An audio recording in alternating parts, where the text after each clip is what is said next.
Hello everyone, I'm Nimish Sir. Uh, I devote my time and energies to Route 99, and today I'm here to take you through the VARC section of CAT 2025. This test which transpired in the third slot. So this VARC section is of the third slot of CAT 2025, and let me take you through a meticulous solution of all the questions that featured on the VARC section. So let us begin with the first question. So you see the first question in the third slot of VRC section in CAT 2025 happened to be of para completion, right? The particular question says that a sentence has to be put in, has to be uh, interpolated dexterously on the basis of the overall contextual meaning of the paragraph. Now, the sentence is in each of the affected males, the genetic defect was located to the X chromosome in the region of P11 to 12. You see, the paragraph says the first suggested evidence of a human genetic mutation associated with aggressive behavior came from a study in 1993, right? Now, this study that was done in 1993 of human genetic mutation, right? It was associated with aggressive behavior. Now, in this study, the first blank is not home for the sentence, क्योंकि in the first blank running sentence ही आएगा, ठीक है. Genetic and metabolic studies were conducted in a large Dutch family. तो ये जो study है वो कहाँ कंडक्ट हुआ है, तो फर्स्ट ब्लैंक में कुछ भी नहीं आएगा. ये रनिंग सेंटेंस है, आई मीन रनिंग पैराग्राफ है. स्टडी इन 1993, उसके बाद बोल रहा है ये स्टडी कहाँ कंडक्ट हुआ था, on a large Dutch family in which several of the males has a syndrome of borderline, mental retardation and abnormal behavior. ठीक है. अब ये जो एबनॉर्मल बिहेवियर है उसका फर्दर एनालिसिस किया है, उसको फर्दर किया गया है नेक्स्ट सेंटेंस में. The undesirable behaviour, which undesirable behaviour, the abnormal behaviour that has been written in the foregoing sentence, in the sentence just before it. ठीक है. तो द अनडिजायरेबल बिहेवियर, आप देखिए, this particular undesirable behavior it matches with this abnormal behavior. तो यहाँ to में भी कुछ नहीं आएगा, टू में भी कुछ नहीं आएगा. द वे फर्स्ट में कुछ नहीं आया तो वैसे टू में भी कुछ नहीं आएगा. The undesirable behaviour included impulsive aggression, arson and exhibitionism, right? Now here the third sentence जिसके बाद बोल रहा है a point mutation was identified in the 8th exon of the monomin oxidase A structural gene which changes glutamine to termination codon. Now this is talking about uh, a point beyond something which is missing. तो यहाँ पर third में there is something which is missing and that is in each of the affected males. क्योंकि कौन है ये affected males? वो affected males जिन्होंने डेमोन्स्ट्रेट किया impulsive aggression, arson and exhibitionism. ठीक है. So in each of the affected males the genetic defect was located to the X chromosome in the region of P11 to 12. उसके बाद आप देखिए किस तरह से ये अनडिजायरेबल बिहेवियर और human behaviour is shifting to molecular details. ठीक है. It is shifting to molecular details. और ये जो शिफ्ट है, ये शिफ्ट के लिए there has to be a good logic, there has to be a good bridge, a rational bridge, and that rational bridge is the missing sentence. So the missing sentence has to appear in the third blank. All right, let's move on to the next question. Okay, so here it asks about sequencing the jumbled up paragraph. All right, let's see, let's put the sentences in proper order so that a coherent holistic meaning actually comes out, right? So this sentence, it begins with 4. ठीक है. ये LGBTQ activist जिन्होंने appear किया, जिनका slot 3 है, वो आराम से रिलेट कर पाएंगे, बाकी के लोग भी समझने की कोशिश करें कि LGBTQ एक्टिविस्ट्स। तो इसके ऊपर ये पैसेज है, बोल रहा है कि more recently the activists seeking to render our name gender neutral out of respect for our LGBTQ members have devised yet another name for us, Latinx। ठीक है, तो वो एक्टिविस्ट जिन्होंने हमें जेंडर न्यूट्रल बताया था, ठीक है, आउट ऑफ रेस्पेक्ट कि जेंडर न्यूट्रल आप इनको बोलिए, आउट ऑफ रेस्पेक्ट, उन्होंने ही एक और नाम सजेस्ट किया है। कौन सा नेम है? Latins. So fourth is actually the sentence that will start this paragraph, okay, followed by what? They have done this. किन्होंने किया है? So this activists. So there's a very good link of 4 and 3. So I'll put 3 after 4. I will precede 4 to 3. I'll make the third follow 4. Why? Because they have done this. So this demonstrative pronoun they is referring to activists. So they have done this. Although gender in languages is grammatical, not sociological or sexual, and found in linguistic families throughout the world, from French to Russian, Japanese. Okay, so it is not sociological or sexual, and it is found in linguistic families throughout the world. Still, they have done it.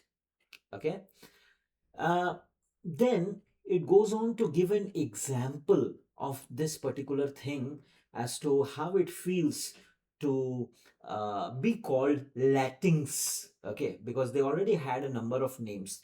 तो third के बाद एक particular specific example की तरफ ले गया है.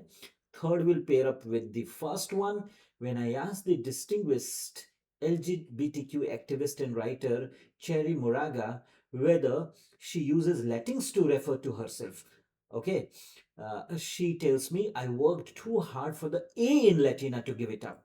So essentially she says that I am so much used to A in Latina that now it is not possible on my part to go for Latins. This is the basic idea of this particular sentence. ठीक है, तो लेटिंग्स का introduction fourth में हुआ.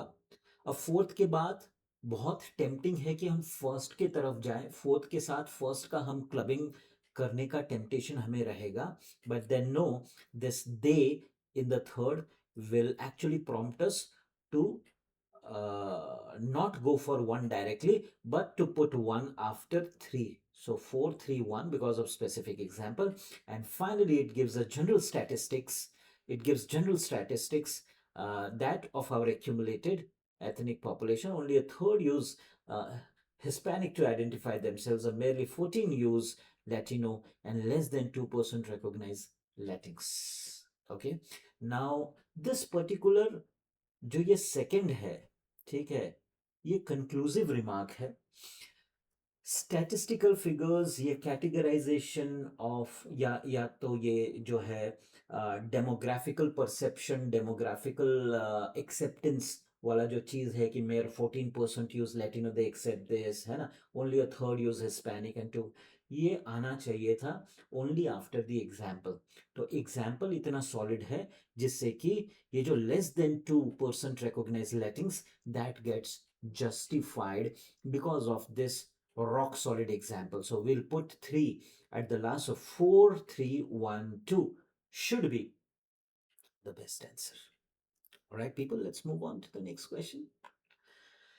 Now, this is a passage. Okay. You must have read this passage. This passage says that artificial intelligence is entrusted with highest moral responsibilities. Imagine that there is a world like this. Okay. So artificial intelligence is doing almost all the works of morality, all the works of imparting justice, imparting equity to the aggrieved souls. Okay. And like sentencing criminals, allocating medical resources, and even mediating conflicts between nations. ठीक है, तो ये एक imaginary situation है। तो this might SIM like the pinnacle of human progress. अगर ये होता है तो बहुत ही ज्यादा जो है ह्यूमन स्पेसिस वो अनबर्डन हो जाएगा ना। ठीक है, unburdened by emotion, prejudice, or inconsistency. There will be no emotion, there will be no biasness, right? There will be no inconsistency if this thing happens. Making ethical decisions with flawless precision, impeccable means flawless. Yet beneath this vision of idealized moral arbiter lies a fundamental question. ठीक है, फिर भी अगर ऐसा होता है तो भी एक फंडामेंटल क्वेश्चन जो है उसका आंसर हमें चाहिए, और वो है, can a machine understand morality as humans do? Machines में क्या वो ह्यूमन सेंसिबिलिटी है? क्या वो ह्यूमन एम्पैथी है? क्या वो ह्यूमन इमोशन है? राइट, ये एक बहुत बड़ा प्रश्न है। Is it confined to a simulacrum of ethical reasoning? ठीक है, और इज इट कन्फाइंड टू, या तो ह्यूमन बींग्स के जैसा विशाल and dynamic sympathy empathy emotions है, क्या वो है? या तो फिर जो हमने फीड किया है एथिकल रीजनिंग के व्यू पॉइंट के व्यू पॉइंट से, बस उतना तक ही वो एआई या मशीन सीमित है? ये बड़ा प्रश्न का उत्तर देना चाहिए। अगर ये उत्तर मिल जाता है तो फिर वो हमारा जो इमेजिनरी वर्ल्ड है, जिसमें ना तो इमोशन है, ना तो प्रिजुडिस है, ना इनकंसिस्टेंसी है एआई में, फिर भी वो बहुत अच्छा डिसीजंस दे रहा है ऑन मॉरल ग्राउंड्स, वो सही हो जाएगा, वो एक्सेप्टेड हो जाएगा।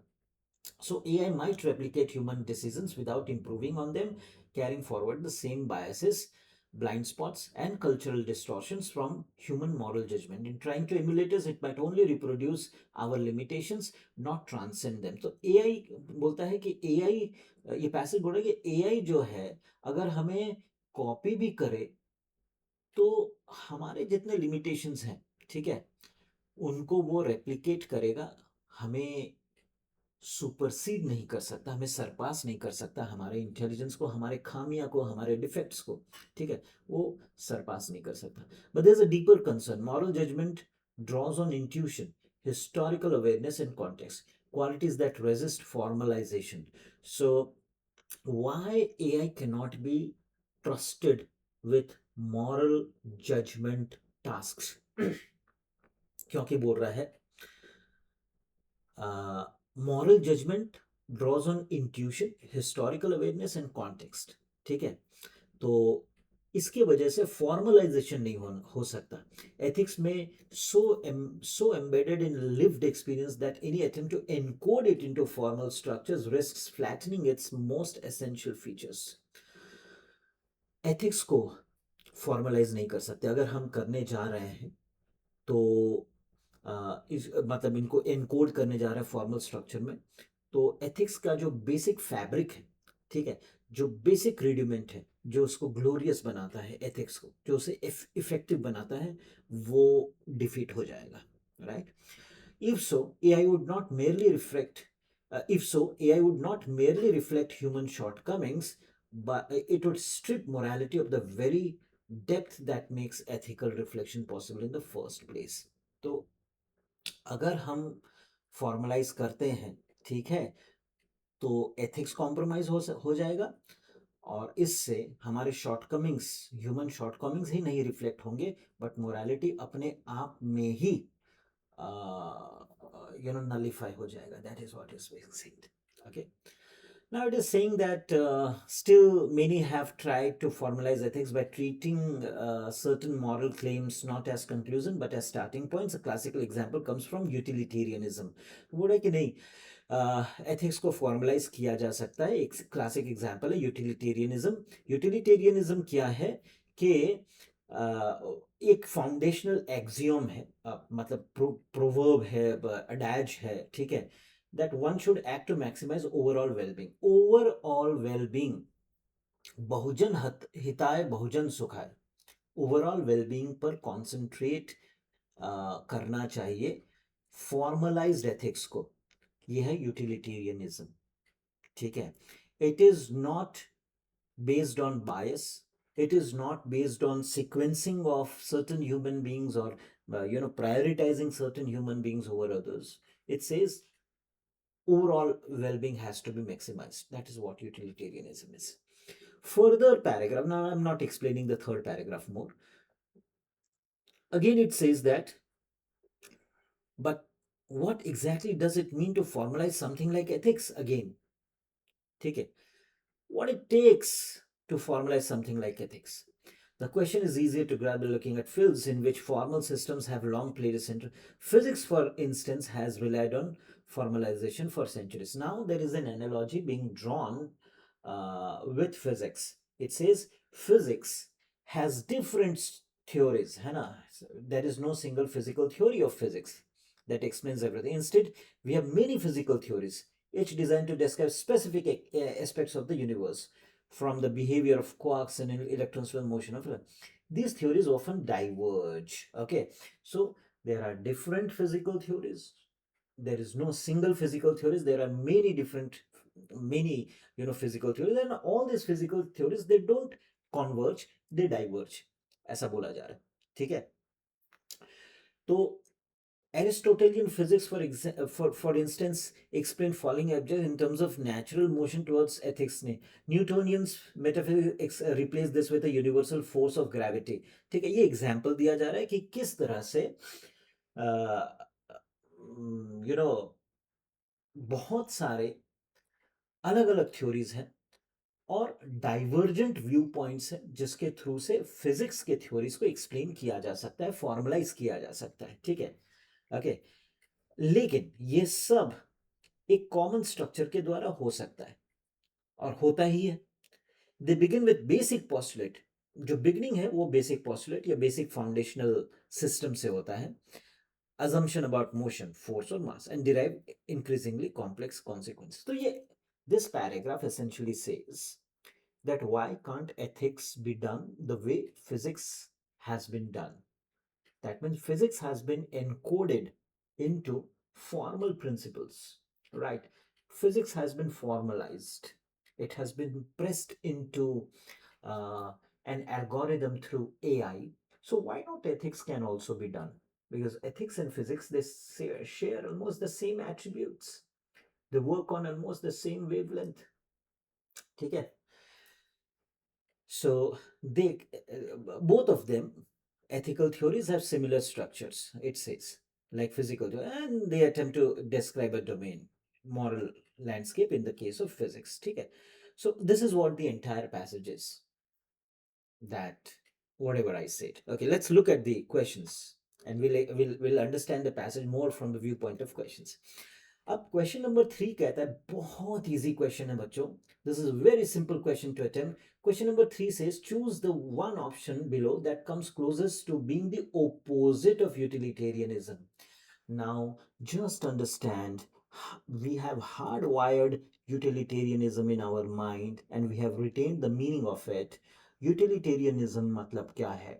Utilitarianism means overall well-being of mankind, broader well-being of mankind. There is no bias there. There is no subjectivity. There is no favoritism.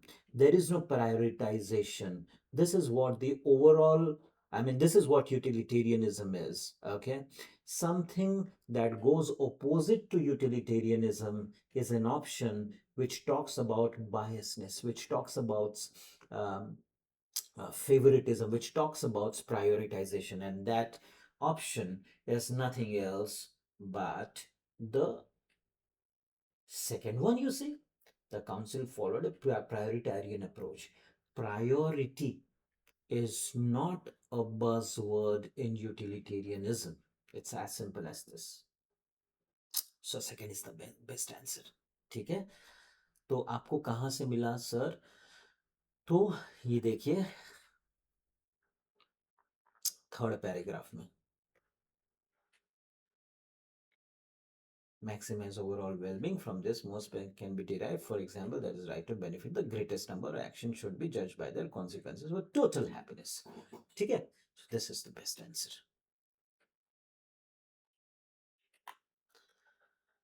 Question number 4. The passage compares ethics to physics, where different theories apply to different aspects of a domain and says AI can reason from fixed starting points in complex cases. Yes, हमने ये देखा है कि AI can reason from fixed starting points.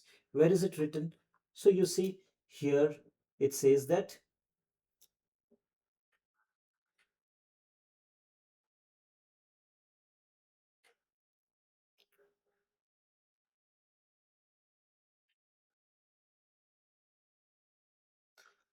both share a common structure. Both share a common structure. Okay. Uh, there is no single physical theory, it says. Instead, we have many theories designed to specific area from the behavior, quarks, and action of the model. These theory often these theories often diverge. Okay, Aristotle physics for essay explained this thing. Okay, they begin with, so you see, I'm changing the color of the pen. Here it is. They begin with basic postulates. They begin with basic postulates. Here also, in the essay, in this particular uh, paragraphs, we can say that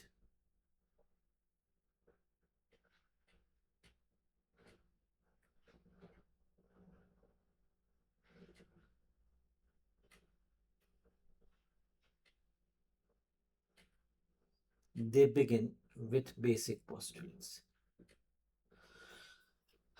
Okay, and derive increasingly complex consequences.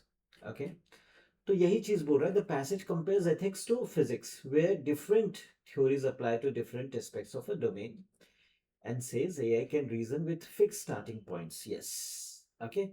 In complex cases, which one of the assumption below must hold for that comparison to guide practice? Okay. So which assumption below must hold for that comparison to guide practice?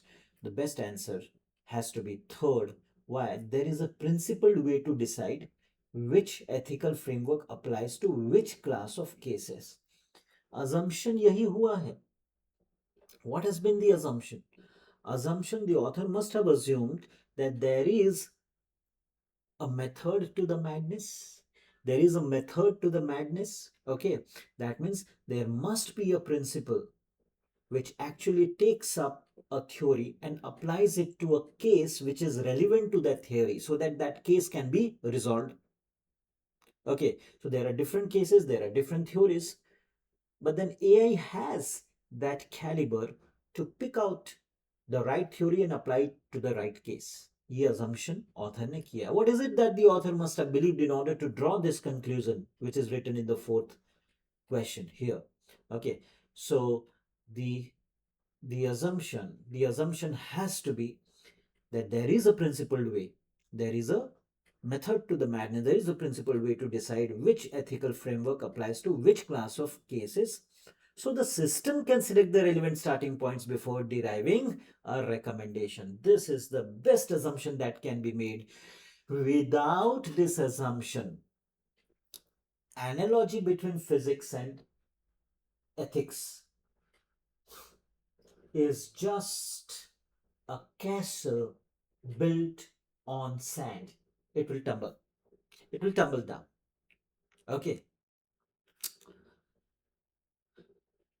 So since this is a direct answer, I'm not discussing 1, 2, and 4. Let's move on to the next question. Question number 5. All of the following can reasonably be inferred from the passage. What can not be inferred in question number 5? So let's see. Let us start with the fourth one. Fourth क्या बोलता है? By analogy with physics, compact postulates can yield broad predictions across incompatible theories, and ethics can likewise share uh, structure while continuing to diverge rather than close on a single comprehensive framework. This can be inferred that by analogy with physics, compact postulates can yield broad predictions across incompatible theories. Obviously, incompatible theories for incompatible cases that need to be resolved. You see in the first paragraph, sentencing a criminal to death, you know, giving justice to a widow. Not so many examples, but that's what I'm saying. Different cases, incompatible. For that, incompatible theories need to be there. Third, can this be derived? Encoding ethics into fixed structure risks stripping away intuition, history, and context, and if that occurs, the depth that enables reflective judgment disappears. So machines would mirror our limits rather than exceed them. Yes, you remember transcend वाला जो line हमने, आप फिर से वो previous slides में जाइए, transcend वाला जो हमने लाइन अंडरलाइन किया था, ठीक है, अगर फिक्स स्ट्रक्चर में आ गया एथिक्स, फॉर्मलाइज हो गया, तो क्या होगा? हमारे जैसा इमोशंस, हमारे जैसा डायनेमिक सिंपैथी एम्पैथी वो नहीं ला पाएगा, और उससे क्या होगा कि यू नो हमारा ही लिमिटेशंस उसमें मिरर होगा उस फॉर्मलाइज्ड एनकोडिंग में, ठीक है, and it will not transcend our limitations or our intelligence, whatever you call it by. Third is a very good interpretation. ठीक है, हम इन्फर कर पाएंगे 3, हम इन्फर कर पाएंगे 4, क्या सेकेंड हम इन्फर कर पाएंगे? The appeal of an AI जज rests on immunity to bribery, partiality and fatigue, yet the text questions whether procedural cleanliness amounts to moral understanding without lived context and interpretive depth. So the appeal of the AI judge rests on immunity to bribery, partiality, and fatigue. Yes, absolutely. Okay, it says that here, अब देखिए, okay, this might seem like the pinnacle of human progress in the first paragraph, an entity unburdened by emotion, prejudice, or inconsistency, making ethical decision with clean precision. So, unburdened by emotion, unburdened by biasness or corruption, unburdened by inconsistency. Okay, equipped with ethical decision with impeccable precision. From here, we can derive second as well. The appeal rests on immunity to bribery, partiality, and fatigue.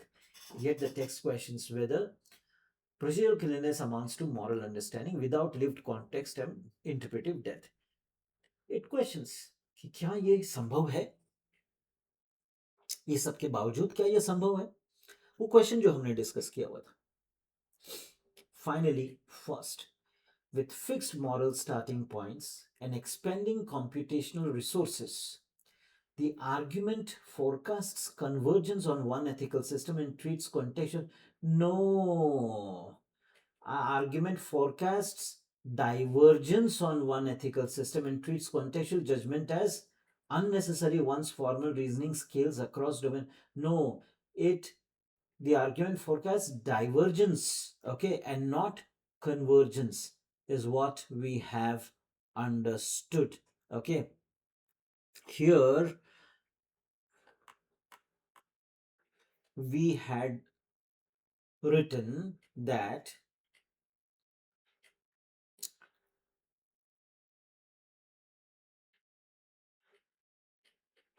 the theories also diverge, and even when they recommend similar actions such as giving to charity, they justify them in different ways.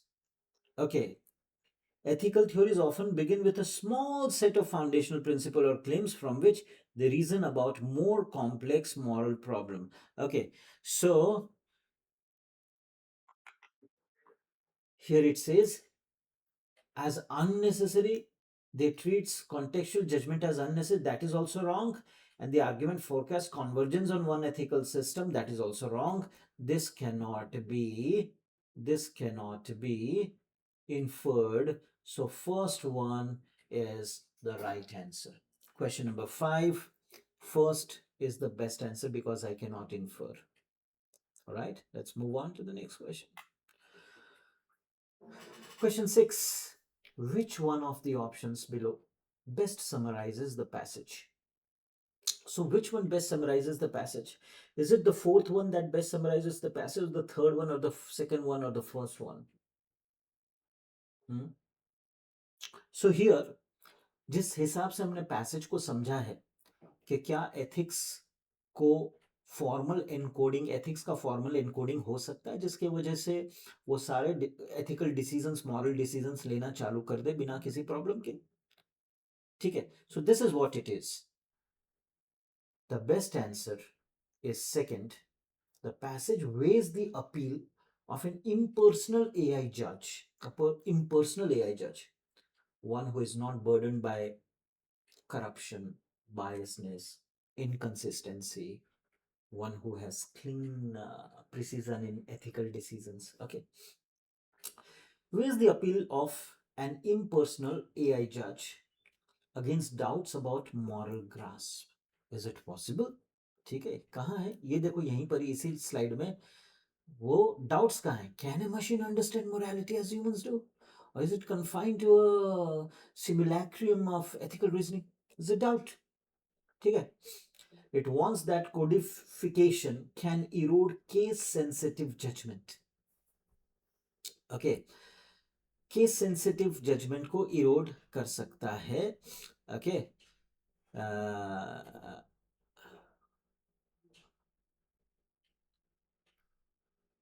strip morality of the very ethical in the first place. Allow exim-led reasoning at scale and use a physics analogy.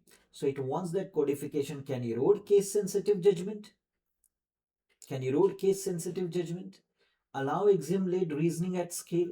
ठीक है, this is allow this at scale. This is utilitarianism. This is nothing else but utilitarianism, the second one. And use physics analogy to model structure plurality. यहाँ पर और यहाँ पर physics analogy. These three things are mentioned. Second is the best one. Why not first, second, first, third, and fourth? You figure it out for yourself. Second is the most comprehensive, students. Let's look at the first one. The passage rejects formal methods in principle. It holds that moral judgment cannot be expressed in disciplined terms and concludes that AI should not serve in courts, medicine, or diplomacy under any condition. This is not discussed. It's too extreme. This is too extreme. This is not discussed. 3. The passage weighs the appeal of an impersonal AI judge. Yes. Against doubts about moral grasp. Yes. It claims codified schemes retain case nuance at scale. It doesn't claim. It puts up a doubt. It gives a warning. That's a caveat in the passage. It's not a claim. Fourth, administrative gains. Moral judgment as computation. AI can be responsible for decision making across varied institutional setting.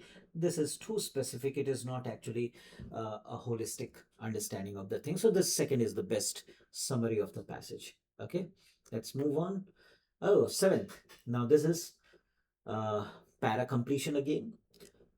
Here you see the sentence says productivity gains once expected to feed through to broader living standards now primarily serve to enhance returns to wealth. Productivity gains, it says, once expected to feed through broader living standards now primarily serve to enhance returns to wealth. Let's see in which blank will it fit in. Paragraph says economists now argue that inequality is no longer a byproduct of growth but a condition of it. Okay, so it is through inequality that a growth gets fueled. If you see growth happening, there has to be inequality at the background as a reason. So it is not a byproduct. Since growth is happening a lot, inequality is taking shape. No, no, no, no, no. It is because of the inequality that the growth is taking place. How? Explanation is given. Unlike wages, wealth reflects not just income but also access to assets, favorable institutional conditions such as low interest rates and public policy like low taxes and housing shortages. So unlike wages, it says wealth reflects access to assets. Okay, and these are capital gains, access to assets, favorable institutional conditions such as low interest rates. So through low interest rates, low taxes and housing shortages, right, and access to assets, what happens is capital gains take place. Right now the wages are being compared negatively with wealth and says that wages are not contributing to these things but wealth is reflecting these things. ठीक है, आगे बोलता है in other words, so in other words again, the the previous sentence has been rephrased. Wealth depends on political choices in ways that income currently does not. Wages, income is what? Wages. ठीक है, so I said here that wealth reflects these things, not wages. The same thing is being said here. Wealth depends on political choices in way that income currently does not. Political choices, again, access to assets and all those things. It is not just the inequality itself that is the issue, but the erosion of mechanism that once constrained it. Okay. Now, this particular thing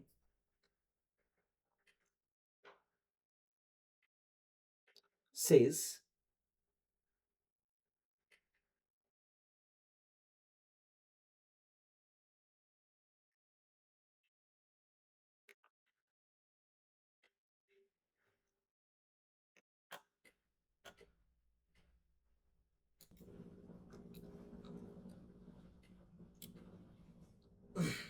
so yeah, we were talking about the fact that inequality itself, that is the issue, but the erosion of mechanism. Now, erosion of mechanism, ये जो है erosion of mechanism, ये thought को आगे ले जा रहा है. Wages have stagnated, okay, and collective bargaining has weakened. So the mechanism has got eroded. Capital income derived from profits, rents, and interest has been boosted by design. So wealth and income inequality are linked. Here it is proving. Wealth is boosting capital gains and not the labor, right? So, fourth will be the best fitment here.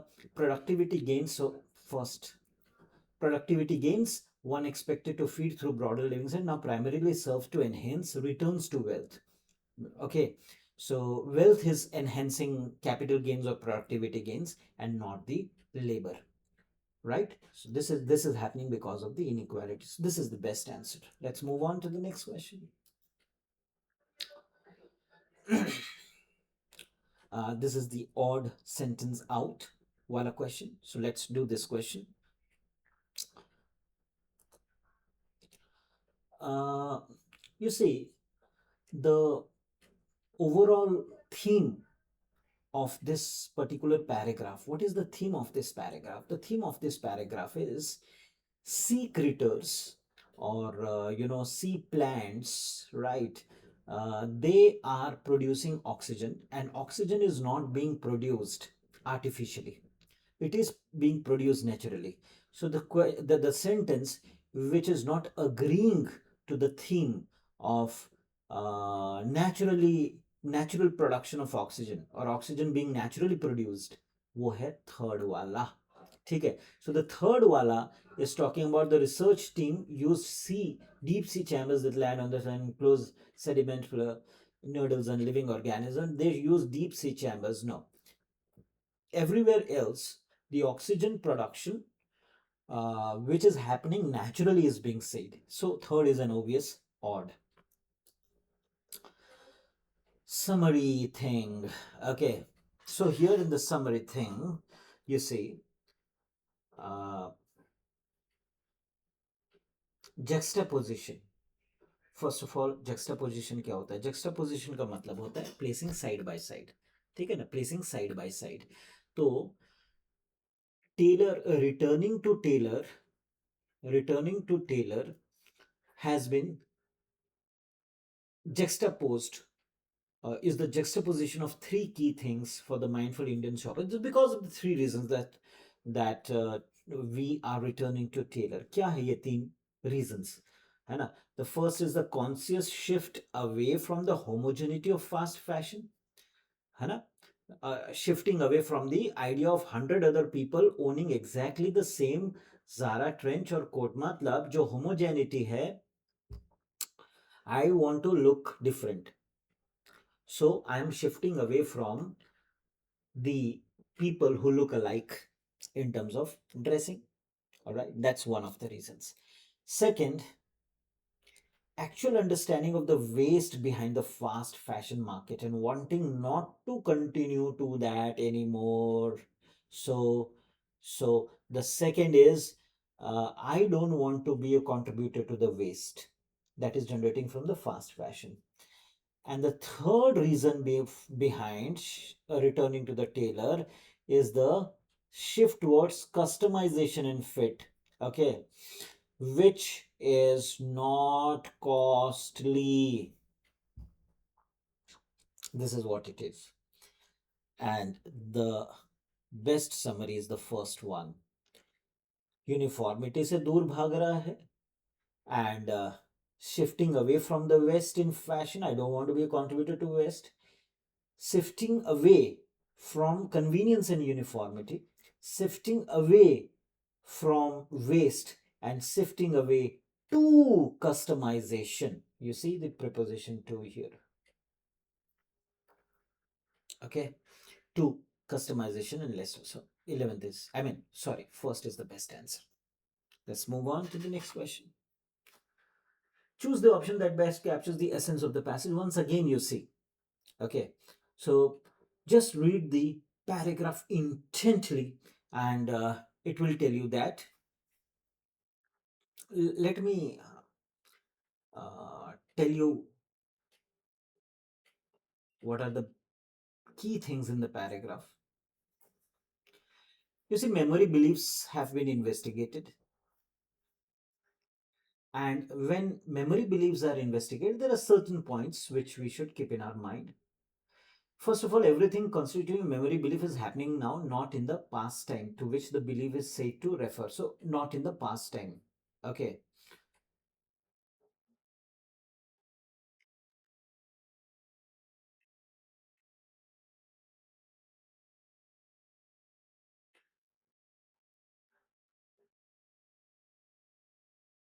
Uh, it is logically necessary to, it is not logically necessary to the existence of a memory belief that the event remembered should have occurred, or even that the past should have existed at all. Okay. There is no logically necessary connection again. It is not logically necessary to the existence of a, and here also it says it is no logically necessary connection between events at different times. Therefore, nothing that is happening now or will happen in the future can disprove the hypothesis that the world began 5 minutes ago. Okay, so this knowledge of the, this particular thing, knowledge of the past, okay, are logically independent of the past. Why logically independent? Because of this reason, because of this reason. Okay, and this thing is very well encapsulated in the third option. It says that which we call knowledge of the past is logically independent of the past. You see, logically independent of, this is logically independent of the past. Which one? Knowledge of the past. Knowledge of the past. Okay. So here is a independent. Since the act of remembering, which forms memory beliefs, happens in the present and does not need to be based on real past occurrences or even need a past at all. So act of remembering, which forms memory beliefs, happens in the present. Okay.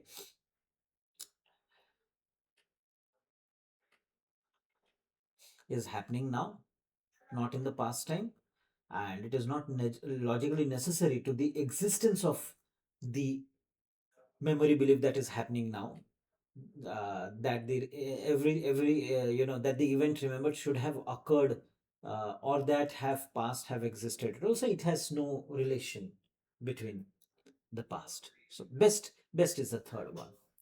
Okay, that's what it is.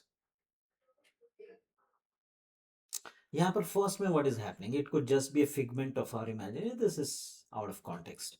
When investigating memory beliefs, second says, must keep in mind the actual past event is not a prerequisite for a memory belief to exist, and that we know of the past could theoretically not need a past at all. Of the past could theoretically not need a past at all. This is distortion.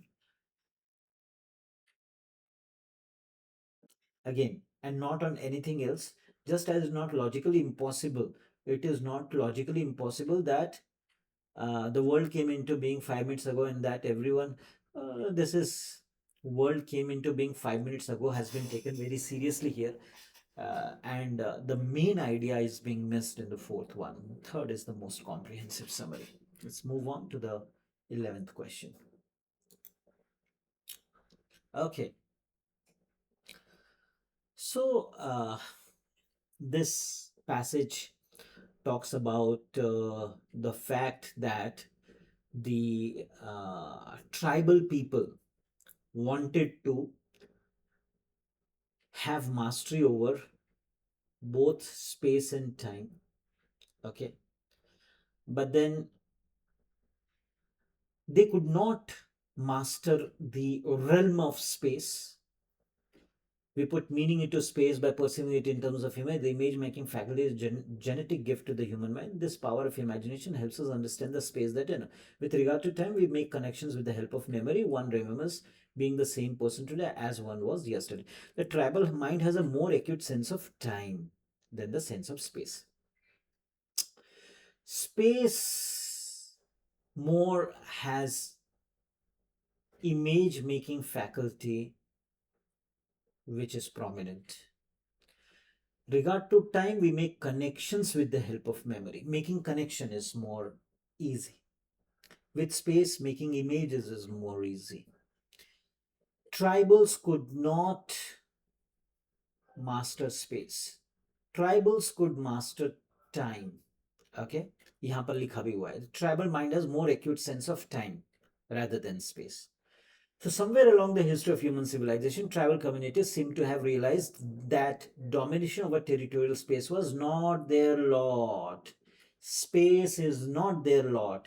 What they started doing, they seem to have turned almost obsessively to gaining domination over time, because space was not their forte, mastering space. So, in order to get domination over time, they started conversing with the dead. Can you see this? Okay. Okay. So one of the main characters of the tribal arts is that distinct manner of constructing space and imagery, which might be described as hallucinatory. Why this tribal arts? Because they could not master space and hence image. So whenever they were making paintings, whenever they were drawing images that were hallucinatory, you know, unarrayed, unsettled, disoriented. Okay, so that's what the passage is all about. Let's look at question 11. And 11 says that on the basis of the passage, which one of the following explains the main difference between imagination and memory? The main difference between imagination and memory: imagination is space, memory is time. Which option is saying this? Imagination helps human make sense of space, while memory is the third one. Very easy. Let's move on. All of the following, if true, would weaken the passage claims about the hallucinatory tribal imagination, except that. So, weaken the passage's claim, except which one will not weaken? If one is true, tribal narratives exhibit a chronological beginning, middle, and end. Okay. Will it weaken the passage's claim or not? Let's see. Let's talk about the fourth one. Fourth one says that shamanic rituals involving conversing with the dead often feature in tribal stories. So this one, shamanic rituals in involving conversing with the dead often feature in tribal stories. This is not weakening, this is strengthening, okay, the the author's claim here. Why? Because it says that tribals did not master space, they mastered time, and they mastered time in terms of conversing with the dead. So if this is true, the claim is not being weakened, right? So fourth is the best answer. If this is true, claim is not being weakened. Rest tribal stories depict the natural world in the accordance with the rational scientific knowledge. This is weakening. If it is depicting the natural world in accordance with the rational scientific knowledge, that means tribals are mastering space very properly. Their image making, painting making ability is rational and not hallucinatory. Hallucinatory is what? I told you.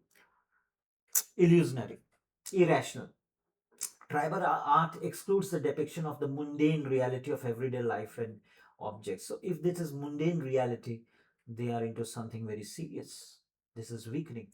Tribal narrative exhibit a chronological beginning, this is logical. We are talking about hallucination. Fourth is the best answer.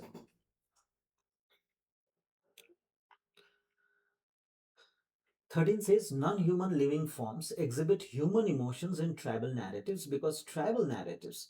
So so you see, non-human living forms exhibit, okay, human emotions in tribal narratives because tribal narratives what accommodate existential fluidity, okay. Non-human living forms exhibit human emotions. For example, this is the passage and it says that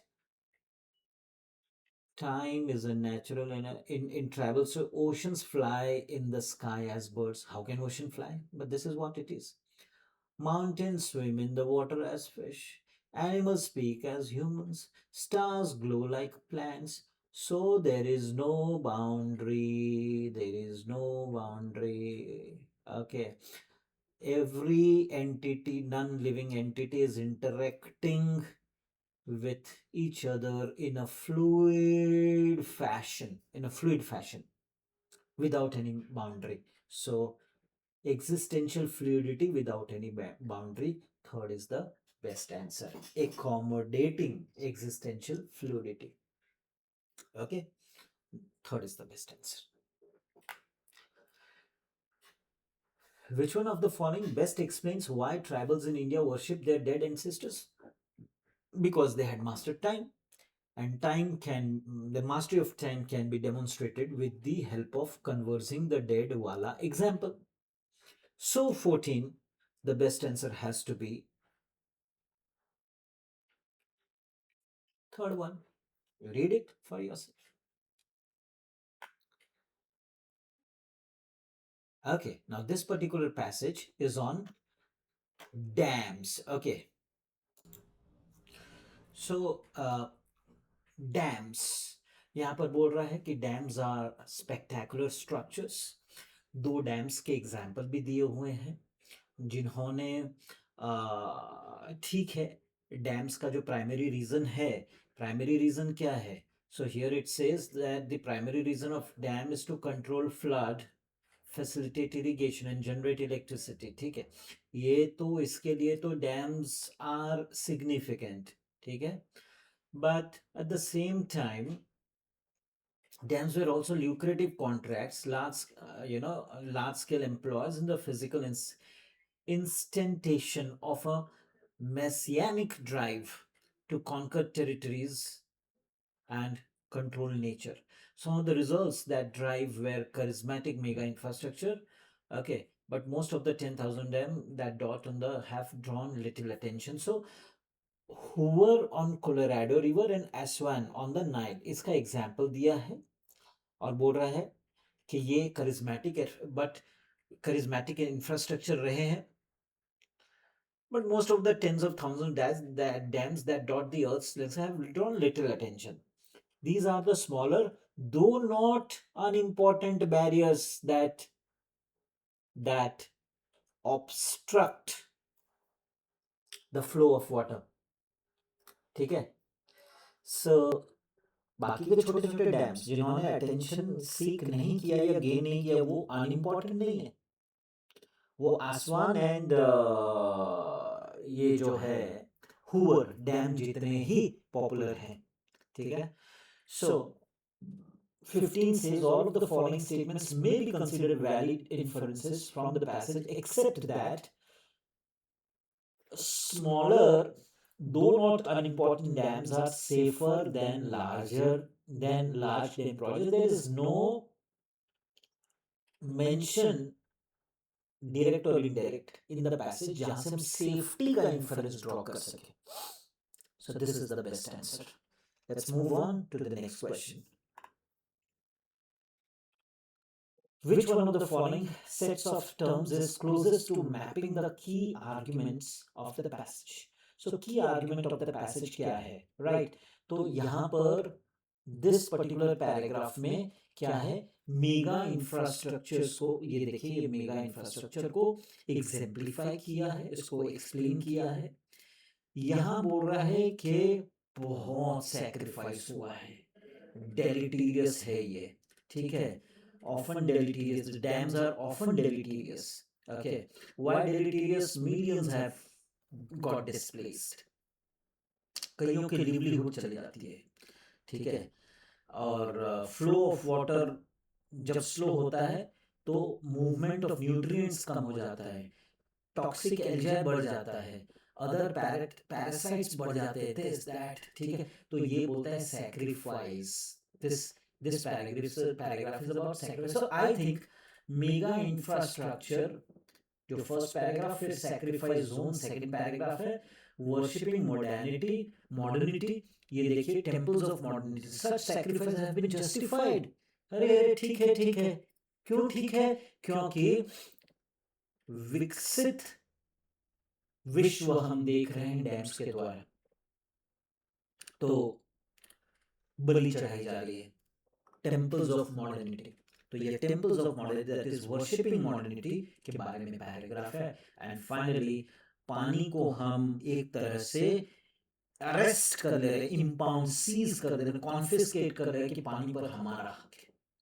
तो जो आखिरी जो sentence आप देख पा रहे हैं, impoundment in favour of water impoundment. So the best answer is the third one. Question number 17 आप देखिए. The word instantiation, let me change the color of the marker. The word instantiation, where is instantiation? Here it is. Okay. Of a messianic drive to conquer territories and control nature. Instantiation means the tools of, the manifestations of, the materialization, the tools of. So the best answer is exemplification and manifestation. It is not development and construction. Concreteness and viability, durability, and these are absolutely these. So instantiation of a messianic drive. They are the tools of, right? They are juggernauts, so they are so manifestation. They are the manifestation of embodiment. Right. So the fourth is the best sense. What does the author wish to communicate by referring to Hoover and Aswan dams in the first paragraph? So author says that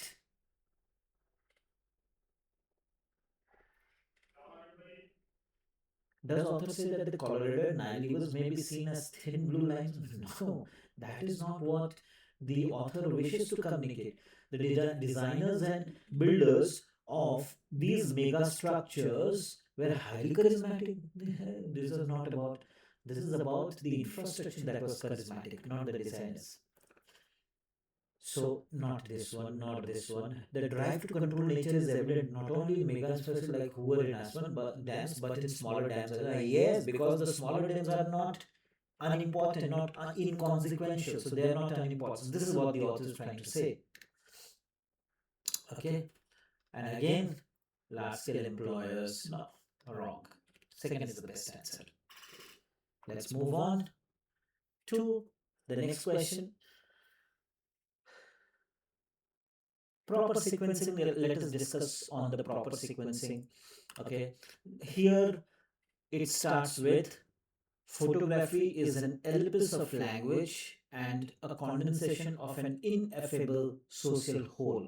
So, photography is an ellipsis of language and a condensation of an ineffable social whole, and it actually projects a socio-moral status rather than a political status.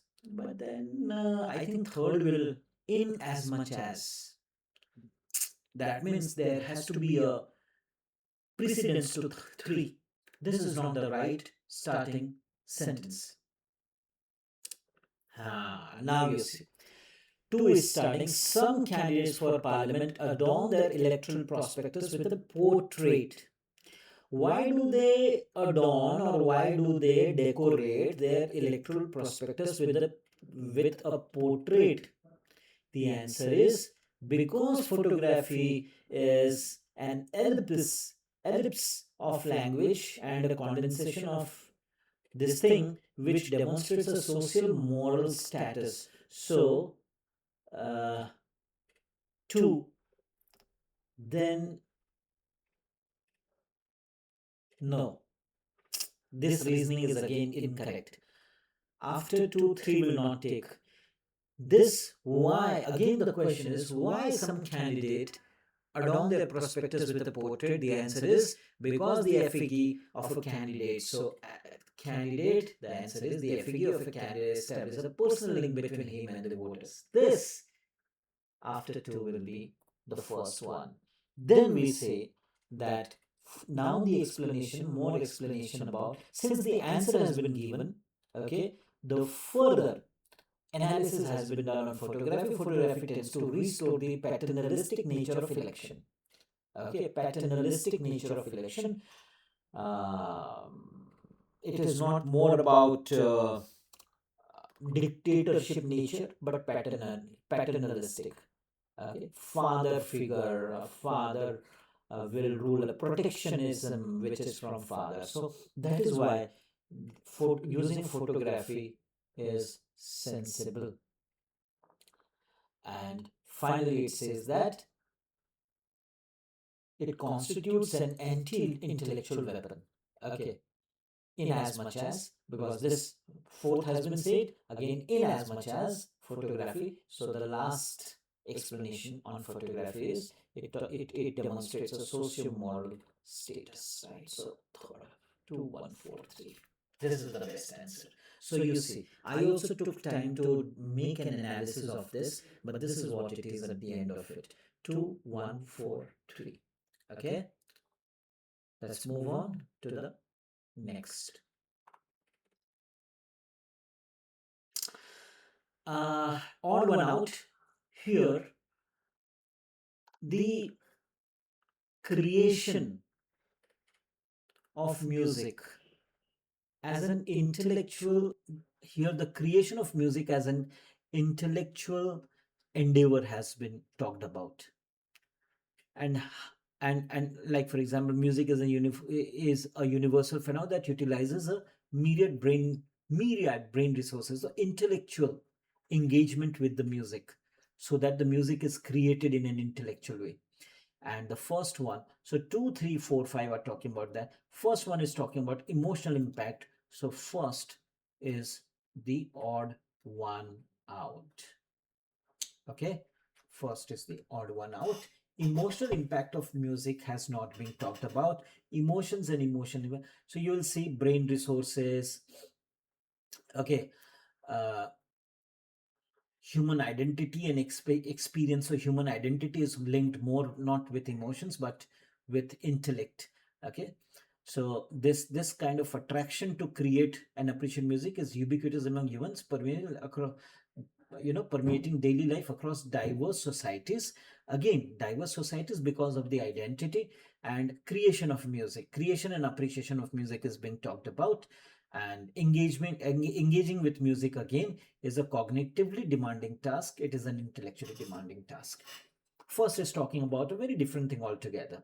It's not about identity, creation of music as an intellectual process so that an identity can be generated, but it is talking about an emotional aspect of it. And finally, let's move on to the last passage.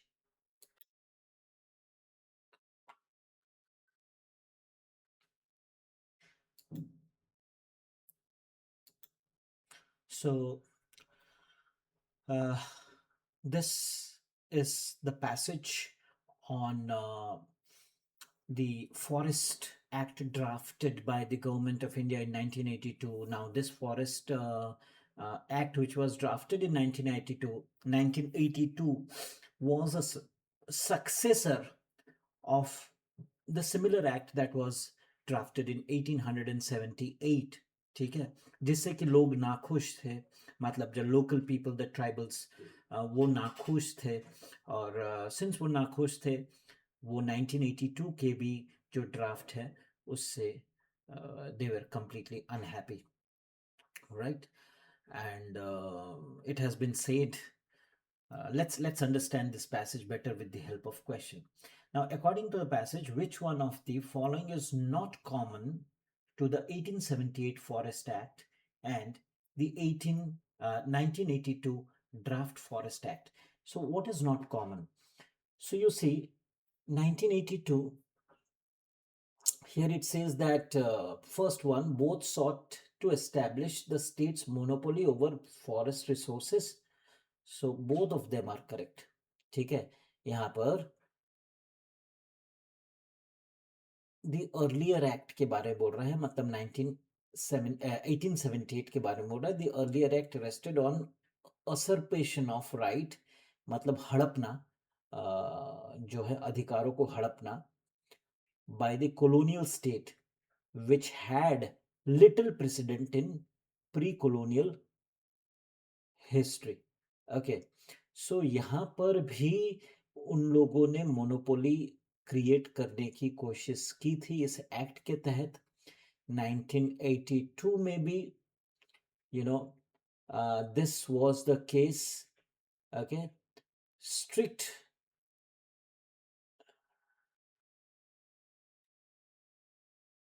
to strictly regulate the entry of any person into reserved forest area. Okay, right? So both sought to establish the state's monopoly over forest resources. So this is, yes, reserved forest areas, and here also the same thing. Both reflected a colonial mindset. Yes, we can interpret it from here that both the acts, they were uh, symbolic of colonial mindset. ठीक है, राज करना, उनके लोगों के अधिकारों को हड़प करके. Colonialist. Britishers were colonialists. Both resulted in large scale deforestation. Both resulted in large scale deforestation is something that has not been mentioned. यहाँ तो mention है that it was necessary to stop the continuing deforestation. This is what has been mentioned very prominently in 1982 Wala Act, but in 1878 Wala Act this has not been mentioned. So we'll say 3 is not common. Fourth, both sparked controversy and debate among the various stakeholders. The answer is yes. So fourth is not my answer, 2 is not my answer, 1 is not my answer, third is my answer. Okay, controversy तो दोनों में ही हुआ था. All right, यहाँ पर it further argued and all these things. Okay, right. The 1878 Forest Act itself was passed only after bitter and prolonged debate within the colonist bureaucracy. Okay, this is what it is. 1982 raging controversy broke out. ठीक है. Question 22. According to the passage, which one of the following reforms is yet to happen in India's forest policies? Okay, which of the following reforms is yet to happen? A ban on deforestation. So you see, recognizing the significance of forest to ecology, or recognizing the state's claim to forest land use. So here it is saying,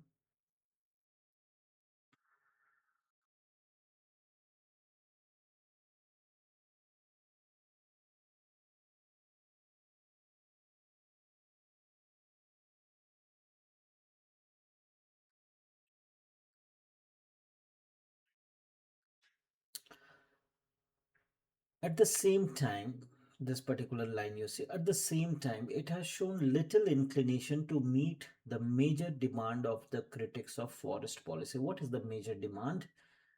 Abandoning the principle of state monopoly over forest land by handing over areas of degraded forest to individual and communities for afforestation. So, involving local people in cultivating forests is yet to happen. They have not done this. Okay. Uh, the government has made, let me change the marker and bring shed more light into what I'm trying to tell you is, okay, it says that in response to its critics, the government has made some important changes in forest policy, no longer treating forest as a source of revenue, means deforestation will stop, stopping ecologically hazardous practices such as the clear felling of natural forests. So, ban on deforestation has been contemplated upon, recognizing the significance of forest to ecology, recognizing the state's claim to forest land use. So, these are there, but then third one they have not done yet. Okay, so this is the best answer. Of all the following, if true, all of the following, all of the following, if true, would weaken the narrative presented in the passage, except there is one narrative which will not be weakened if this is true, and which is that. Okay, so you see, 19th century German forestry experts were infamous for violating the rights of indigenous communities that lived in forests. This, if true, would not weaken, this will strengthen because this has been mentioned. Okay, first is the timber requirement for railway works in 19th century India was met through import from China.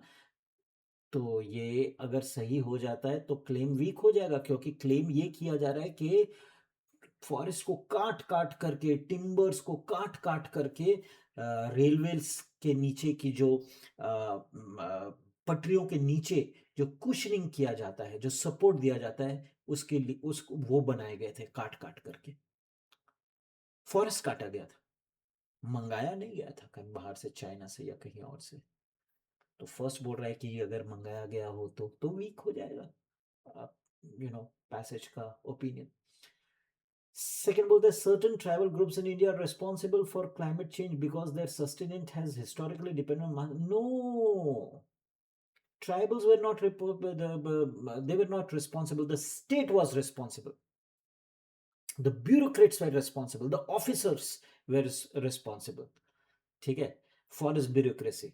All right. Fourth, before British rule, peasants and tribal groups were denied access to forest resources by Indian rulers and their administration. तो Britishers के पहले अगर ये सही हो गया तो ये क्लेम को तो वीक कर देगा, क्योंकि ये बोलता है कि ब्रिटिशर्स के आने के बाद, मतलब ब्रिटिशर्स ने एंट्री बैन की, उसके पहले का कोई कुछ भी मेंशन नहीं है, right? So, this is what it is. The Forest Act was passed only after a bitter and prolonged debate within the colonial bureaucracy, in which protagonists put forward arguments striking similar to those being advanced today. Okay. So it says that uh, third is, if it is true, then it will not weaken the argument, it will strengthen the argument, because yes, those German forestry experts were infamous for violating the rights of indigenous communities that lived in forest regions. This is true. The last question for today's analysis: Which one of the following best encapsulates the reason for the raging controversy developing into a larger controversy? तो raging controversy larger controversy में convert हो गया and कौन सा ऐसा option है जो best encapsulate करता है? तो एनकैप्सुलेट ये करता है कि द 1982 ड्राफ्ट फॉरेस्ट एक्ट, ठीक है, 1982 क्या था, किसका सक्सेसर था? 1878 का सक्सेसर था। इसके वजह से मतलब ये कॉपी किया colonial measures of control and regulation of forest resources, ठीक है, replicated colonial measures of control and regulation of forest resources, this was the copy. और इसके वजह से जो रेजिंग कंट्रोवर्सी था 1982 में, है ना, वो raising controversy broke out, that got converted, right, into a larger controversy, right?